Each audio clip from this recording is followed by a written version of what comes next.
I think Dhoni should retire. I think কোনো question mark না, কোনো কিছু না, বুঝতো। কেন বলছি, কারণ আমি নিজে সিএসকে ফ্যান। ধোনিকে আমি 2007 থেকে ফলো করছি। 2007-এ যখন আইসিসি T20 ওয়ার্ল্ড কাপ হয় তখন থেকে।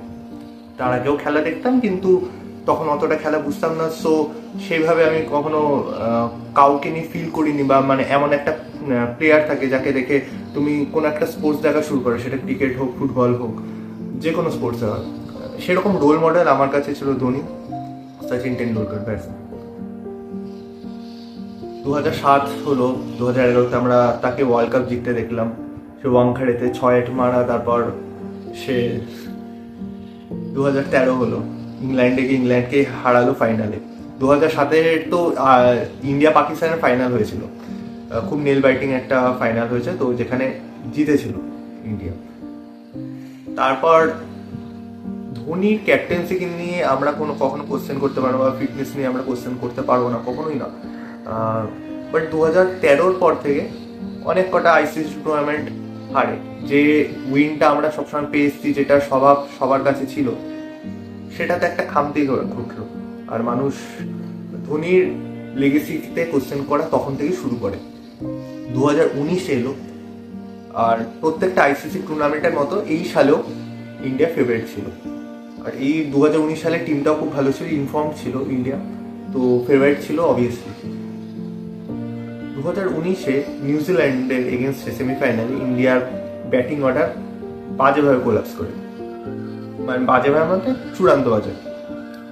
কিন্তু ধোনি ছিল ক্রিজে, তো সবাই ভেবেছিল হ্যাঁ ধোনি আছে তো ম্যাচ বার করে নি। যে আমরা ছোটবেলা থেকে দেখে এসেছি যে ধোনি আছে মানে আশা আছে একটা ম্যাচ জেতার। কিন্তু সেই ম্যাচটা বেরোলো না দুর্ভাগ্যবশত। একটা ডাইরেক্ট রান আউটে ওই ম্যাচে ধোনি আউট হয়ে যায়। তারপর থেকে আর ওই নীল জার্সিতে ধোনিকে দেখা যায়নি। আমি ওই ম্যাচটা দেখেছিলাম, আর সত্যি কথা বলতে ওই ম্যাচের পর আমার ক্রিকেট থেকে মন ভরসা অনেকটাই উঠে যায়। তারপর থেকে আমি দেখিনি সেভাবে কোনো টুর্নামেন্ট। আমি প্রথম থেকে গ্রুপ স্টেজ থেকে যে দেখতাম সেরকম দেখা হয়নি, মিথ্যা কথা বলে লাভ নেই। বা আমি টুর্নামেন্টে সবসময় সেমিফাইনাল, কোয়ার্টার ফাইনাল, খুব রিয়ারলি যদিও ফাইনাল, সেমিফাইনাল এই দুটোই ম্যাচ দেখতাম। কারণ ক্রিকেট থেকে মন উঠে গেছে, ফুটবল দেখা আমি স্টার্ট করেছিলাম, তো সেদিকে আমার মন পুরোপুরি ডাইভার্টেড হয়ে গেছিল। আইপিএলটা দেখতাম শুধু ধোনির জন্য। আগের সিজনও দেখে মনে হয়েছিল, এই সিজন তো এখন একটু বেশি, কারণ ইনস্টাগ্রাম বা ফেসবুকের যুগে যারা সবে ক্রিকেট দেখা শুরু করেছে, আমি কোনোভাবে জাজ করছি না কাউকে, কারণ আমি এখন ক্রিকেটের মধ্যে সেভাবে নেই, বা আমার এটা কন্টেন্টও না যে এই চ্যানেলে এরকম টাইপের ভিডিও আসে না। কিন্তু কেন বানাচ্ছি, কারণ আই থিঙ্ক ধোনির মতো বা যে কোনোই প্লেয়ার ইন্ডিয়াতে, যেমন বিরাট কোহলি হোক, রোহিত শর্মা হোক, হার্দিক পান্ডিয়া হোক, এরা আমার মতে, হার্দিক পান্ডিয়া যদিও এদের লেগেসি সমান না, কিন্তু আমার রিসেন্ট ফেভারিটের মধ্যে হার্দিক পান্ডিয়াও পড়ে। যখন আগের বছর ট্রোল করা হতো তখন আমি হার্দিক পান্ডিয়ার সাথেও ছিলাম, আর এখনো আছি। এখন যদিও সাপোর্ট করাটা খুব ইজি, বাট ওই টাইমে যেভাবে লোকে ট্রোল করতো সেটা ওই টাইমে অতটা ইজি ছিল না। একটা ক্রিকেট প্লেয়ার বা অ্যাথলিট যেই হোক না, যে ইন্ডিয়াকে রিপ্রেজেন্ট করছে, তাদেরকে মানুষ খুব ইজিলি জাজ করা শুরু করে দিয়েছে। ধোনিকে নাকি ধোনি ব্যাটিং করতে পারে না, ধোনির বয়স হয়ে গেছে, তো ধোনির লেগেসিকে এমনভাবে লোকের টার্গেট করছে যেন সে ইন্ডিয়ার খেলোয়াড়ই না, যেন সে কিছুই কন্ট্রিবিউট করেনি। আমাদের মনে রাখা উচিত যে আমরা ইন্ডিয়াতে থাকি, আর ধোনি যে কন্ট্রিবিউশন করেছে ইন্ডিয়াতে আমরা তার 1% পর্যন্ত করিনি। আর আমাদের সিভিক সেন্স যা আছে তাতে আমার মনে হয় না আমরা 1% কখনো করতেও পারবো।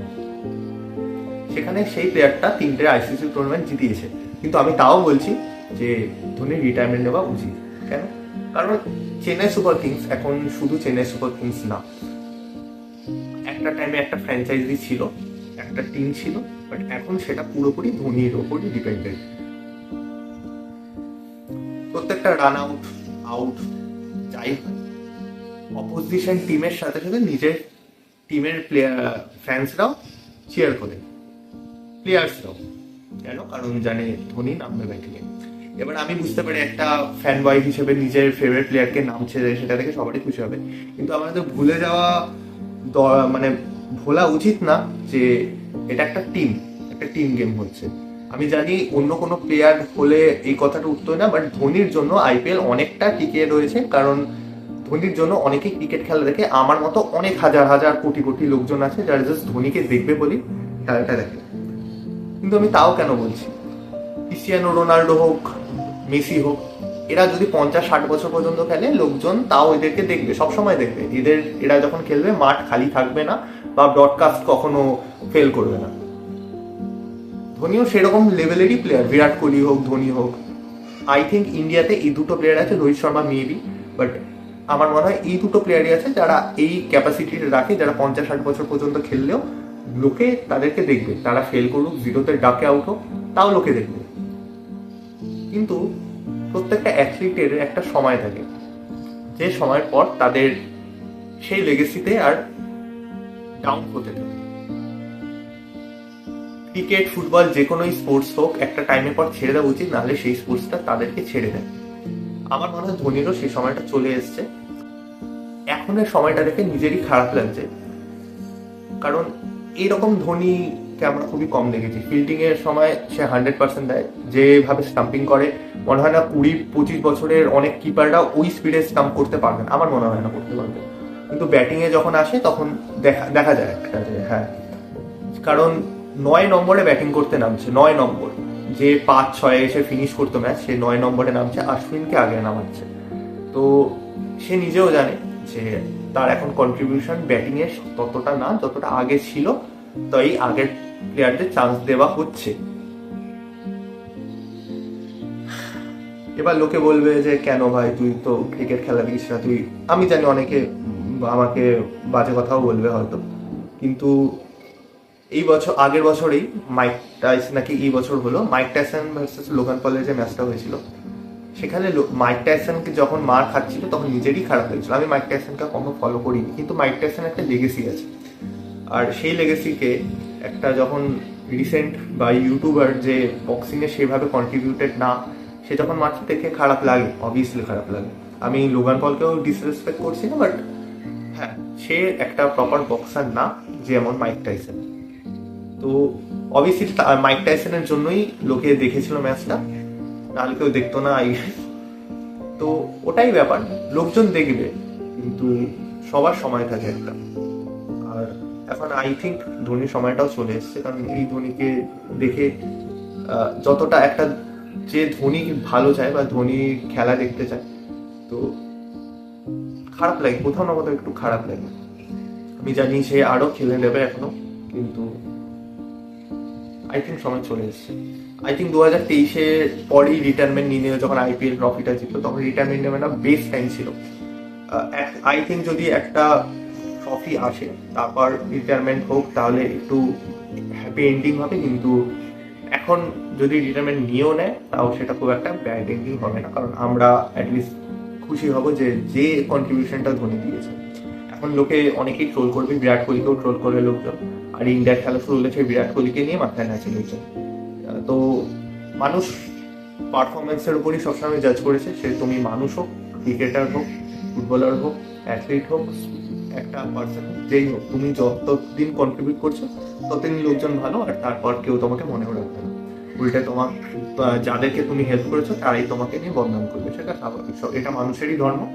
আর এটা দেখে খুব একটা আশ্চর্য হওয়ারও বিষয় না, কারণ আমরা এরকমই দেখেছি, এরকম সমাজেই আমরা থাকি। তো সেই জিনিসটা আমি দেখতে চাই না যাতে ধোনির সাথে হয়, কারণ একটা ফ্যান হিসেবে ওটা খারাপ লাগে প্রচন্ড। দেখে এসছি এরকম করে, আর সেই পার্সনটাকে পুরো ভারতবর্ষ ভালোবাসে। ভারতবর্ষে আই থিঙ্ক এইরকম ফ্যান ফলোইং বিরাট কোহলিরও নেই, মেবি। তো এটাই, আমি জানি এটা আমার চ্যানেলের টপিক না, কিন্তু আর এটা নিয়ে আমি খুব একটা এডিটও করবো না, ডাইরেক্ট র ভিডিওটাই ছাড়বো। তো এটাই,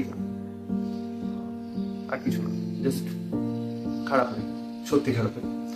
তো ভালো থাকো, সুখী থাকো, নিজের গোলস অ্যাচিভ করো, কখনো পিছিয়ে যেও না বা ভয় পেও না, নিজের স্কিলসের উপর ডাউট করো না, এগোতে থাকো, কিছু একদিন অ্যাচিভ করবো সবাই মিলে আমরা একসাথে। এটাই, পজিটিভিটি ছড়াও, সবাইকে সাথে ভালো রাখো, সবাইকে সাথে নিয়ে চলো। ধন্যবাদ।